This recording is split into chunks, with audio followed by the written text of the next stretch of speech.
വരെ ഒന്ന് പോവോ? കലൂരാ? എന്നാ കയറിക്കും.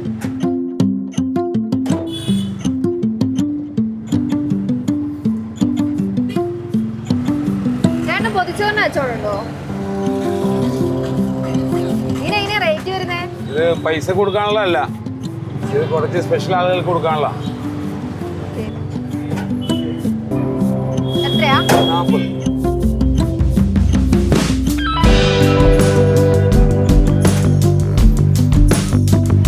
അപ്പച്ചി, എന്താ വിശേഷം? ഭക്ഷണം കഴിച്ചാ?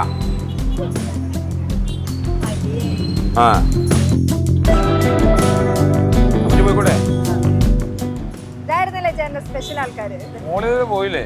ചേട്ടൻ എങ്ങനെ ഇവർ ഇത്ര സ്പെഷ്യൽ ആയത്? അതൊരു വലിയ കഥയാ മോളെ. പറയാൻ പറ്റുമോ? അതിനെന്താ പറയാല. എൻ്റെ പേര് അനസ് പാണാവള്ളി എന്നാണ്. ഞാൻ കഴിഞ്ഞ 18 വർഷമായിട്ട് കൊച്ചി നഗരത്തിൽ ഓട്ടോറിക്ഷ ഓടിക്കുകയാണ്. ഇപ്പോൾ ഞാൻ സിനിമ ഡബ്ബിംഗ് ആർട്ടിസ്റ്റ് കൂടിയാണ്.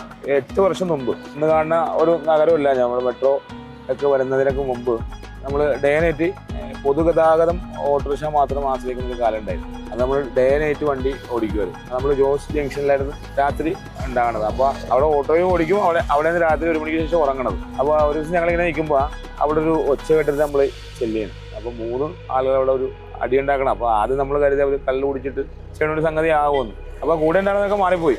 ഞാൻ ഈ അവരുടെ അടി കൊണ്ടും ശ്രദ്ധിച്ചു നിന്ന് അതിനിടയിൽ ആരോ കൊടുത്ത ഒരു പൊതി ഭക്ഷണം എന്നാണ് ഞാൻ മനസ്സിലാക്കണത്.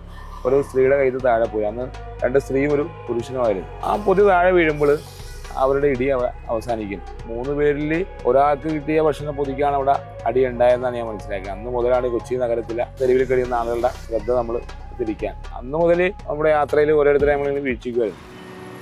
മോനെ ഭക്ഷണം കഴിച്ചാ? എന്നാ കഴിക്കട്ടാ, എന്നാ കഴിക്കട്ടാ.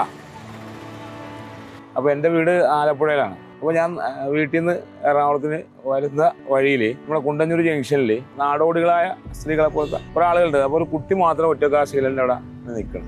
എനിക്കുള്ളത് 2 പെൺകുട്ടികളാണ്. അപ്പോൾ ഈ കുട്ടീനെ കണ്ടപ്പോൾ എനിക്ക് എന്തോ ഒരു പ്രയാസം തോന്നിയ. അപ്പോൾ ഞാൻ ആ കുട്ടിയുടെ അടുത്ത് ചെന്നപ്പോൾ ആ കുട്ടി ഭക്ഷണം കഴിച്ചിട്ടില്ല. ആ കുട്ടിക്ക് ആദ്യത്തെ ഭക്ഷണം പൊതി വാങ്ങിക്കൊടുത്തതിലാണ് ഞാൻ ഈ ഭക്ഷണ വിതരണം തുടങ്ങിയത്. പിന്നെ ഞാൻ എൻ്റെ ഓട്ടോറിക്ഷയിൽ നിന്നും കിട്ടുന്ന വരുമാനത്തിൻ്റെ തുച്ഛമായ വരുമാനത്തിൻ്റെ ഒരു വിഹിതത്തിൽ നിന്ന് 2ഉം 3ഉം പൊതിയൊക്കെ സ്ഥിരം വാങ്ങുമായിരുന്നു. അന്ന് നമ്മുടെ 10 രൂപ ഊണും 20 രൂപ ഊണൊന്നും കൊച്ചി നഗരത്തിലില്ലായിരുന്നു. ഇത് നമ്മൾ കൊടുക്കും തോറും ഇത് വാങ്ങുന്ന ആളുകളുടെ ആവശ്യകതയും അവരുടെ സന്തോഷവും നമുക്ക് ഉണ്ടാക്കുന്ന ഒരു അനുഭൂതി വലുതായിരുന്നു. എന്തായാലും ചേട്ടൻ സൂപ്പറാ. കാര്യങ്ങളൊക്കെ ഇനിയും അടിപൊളിയാകട്ടെ. തീർച്ചയായിട്ടും വിശപ്പിനെതിരെയുള്ള എൻ്റെ പോരാട്ടം തുടരും. നിങ്ങളും കൂടെ ഉണ്ടാവണം. ഉറപ്പായിട്ടും.